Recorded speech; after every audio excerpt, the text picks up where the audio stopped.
Prestation tegna eky SVT. Foiré maro! Ataova restation tegna ny hainao.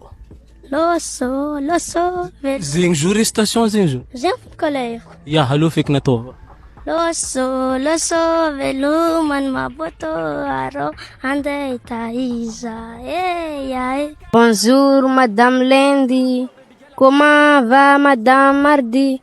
Très bien Madame Mercredi, dites à Madame Jeudi et à Madame Vendredi de venir danser samedi au bal de Madame Dimanche. Ny avantage mampiasa puce orange. SMS araiky azonao gratuit isan'andro. Mahazo 20% de bonus anao isaka mivanga crédit amin'ny Orange Money. 40 francs mois azonao ampiasaina agnatin'ny 1 mois.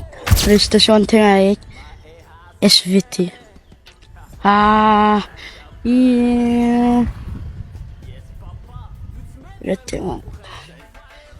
Tsy anjery ke. Tsanjery Hainao.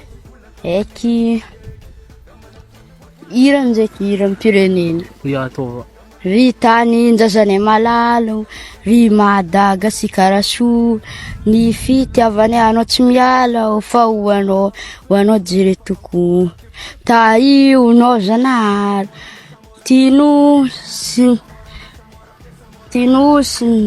zazany toko. Iadana sy ho finaritra, samba tsa toko izahay.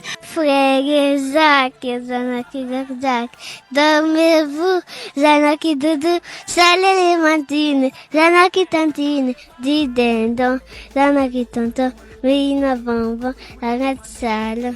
Frère Zach, dormez-vous, salé les mantines, din dindon.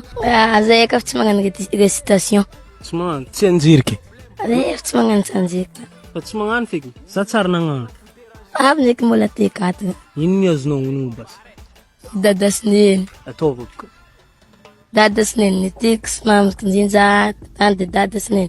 Itiavagna miara amirinja. Tsy azona. Za mbola tsenjiko miantra za.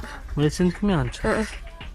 Na ino anao tsendriky mianatra? Ehe, Amin'ny taonanao zao tsara nandeha l'école? mbola tsenjiko. Ya, mbola ho andeha ndraiky? Ya, Amin'ny taogno avy sa? amty. Amin'ny tianao mandeha? Tseke. Allo. Anao tsara nagna restation? Allo. Tsara. Madio izay, jereo volonay, madio tsara ry. Ary zay indray nasena bingoji. Ko tsy azony? Ny avantage mampiasa puce orange. Afaka mitrosa crédit anao amin'ny alalan'ny offre LAN crédit. Ny internet amin'ny orange dia rapide sady mora ampiasaigny. Mahazo bonus de 1 minute d'appel anao isaka 5 minutes d'appel azonao avagny ivelany. La vidéo est sponsorisée par Orange Madagascar.